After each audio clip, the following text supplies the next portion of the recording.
महाराष्ट्र सरकार ने मुख्यमंत्री बहन योजना की घोषणा की। इस योजना के तहत सरकार 21 से 60 वर्ष की आयु की महिलाओं को 1500 रुपए देगी। वित्त मंत्री अजीत पवार ने मुख्यमंत्री मांझी लड़की बहन योजना की घोषणा की। आर्थिक रूप से कमजोर वर्ग की महिलाओं को उनके बैंक खाते में प्रति माह 1500 रुपए जमा होंगे।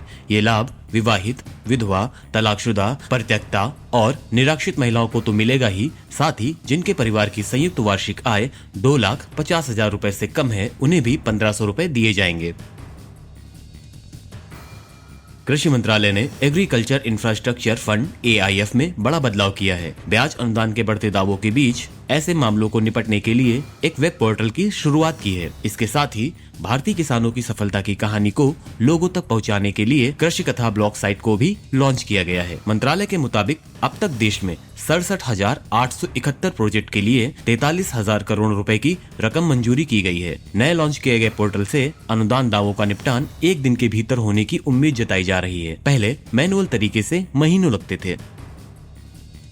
महाराष्ट्र में मुख्यमंत्री अन्नपूर्णा योजना के तहत 5 लोगों के परिवार में हर साल 3 रसोई सिलेंडर मुफ्त मिलेंगे। राज्य सरकार ने किसान भाइयों को राहत देने के लिए कपास और सोयाबीन की फसल के लिए सभी किसानों को 5,000 रुपए प्रति हेक्टेयर बोनस देने का भी ऐलान किया है। इसके अलावा 7.5 हॉर्स पावर का पंप इस्तेमाल करने वाले किसानों के लिए बिजली बिल भी सरकार ने माफ करने की बात कही है। महाराष्ट्र के वित्त मंत्री अजीत पवार ने शुक्रवार को विधानसभा में 2024 और 25 के लिए राज्य का बजट पेश करते हुए घोषणा की कि राज्य में दूध उत्पादकों को 5 रुपए प्रति लीटर की सब्सिडी जारी रहेगी।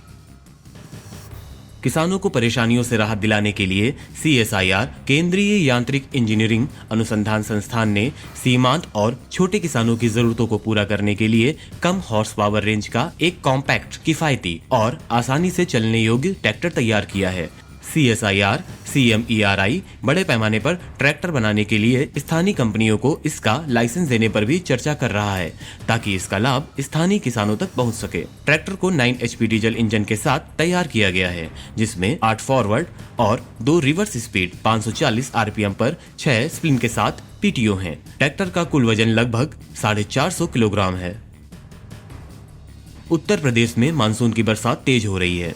ऐसे में कई जगह बिजली गिरने की घटनाएं भी सामने आ रही हैं। एक्सपर्ट ने किसान भाइयों को सलाह दी है कि बिजली गिरने की संभावना को देखते हुए अपने मोबाइल फोन में IMD के दामिनी और सचेत ऐप डाउनलोड कर लें। इसमें इससे बचाव के जो निर्देश दिए गए हैं उनका पालन करें। इसके अलावा कम अवधि की धान बोने जा रहे किसानों के लिए कहा गया है कि वे धान की तैयार पौध की रुपाई युद्ध स्तर पर शुरू कर सकते हैं। धान की कम अवधि की प्रजातियों की सीधी बुआई ड्रम सीडर या सीड ड्रिल से भी कर सकते हैं।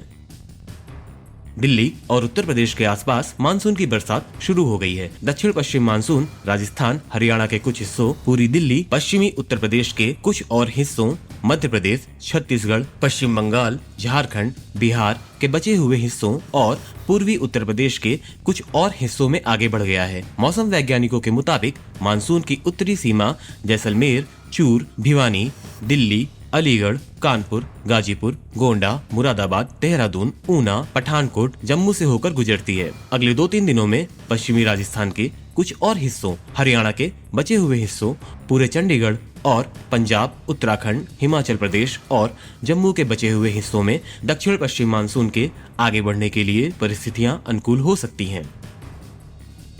आज और कल दिल्ली के आसपास मौसम थोड़ा ठंडा रहने के साथ साथ अधिकतम तापमान 36 डिग्री सेल्सियस और न्यूनतम तापमान 28 डिग्री सेल्सियस तक रहने का अनुमान है। हल्की से मध्यम बारिश या गरज के साथ छींटे पड़ने की संभावना भी है, जिसमें हवा की रफ्तार 30 से 40 किलोमीटर प्रति घंटा तक पहुंच सकती है। 30 जून को तापमान और गिरकर 34 डिग्री सेल्सियस हो जाएगा, जिसमें मध्य से भारी बारिश और तेज हवाएं चलेंगी।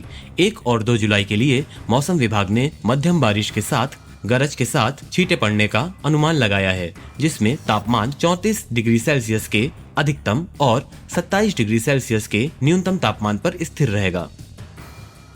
बदलते मौसम में मोती का उत्पादन करने वाले किसानों को सलाह दी गई है कि वो सीप को तनाव मुक्त रखें। मोती पालन के लिए सबसे अच्छा मौसम पानी के तापमान पर निर्भर करता है। जब पानी का तापमान 15 से 25 डिग्री सेल्सियस के बीच होता है तो सीप में मेंटल कोशिकाओं के जीवित रहने की दर में बढ़ोतरी होती है।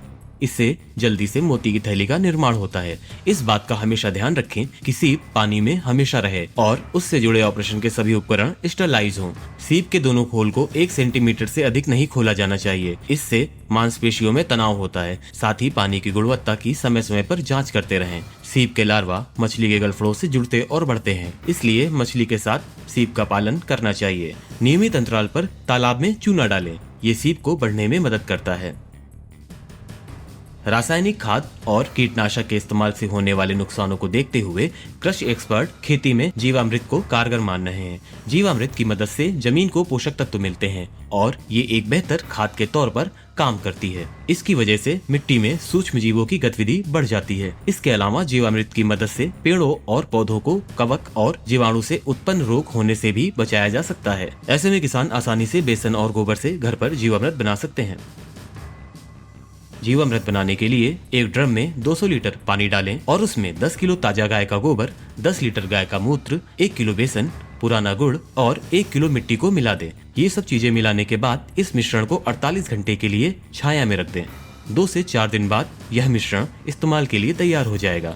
जीवामृत को जरूरत के मुताबिक महीने में 1 या 2 बार 200 लीटर प्रति एकड़ की दर से सिंचाई के साथ दिया जाता है। खड़ी फसलों पर जीवामृत का छिड़काव बुआई के 21 दिनों बाद प्रति एकड़ 100 लीटर पानी में 5 लीटर जीवामृत मिलाकर करना चाहिए। दूसरा छिड़काव पहले छिड़काव के 21 दिनों बाद प्रति एकड़ 200 लीटर पानी और 20 लीटर जीवामृत को मिलाकर करें।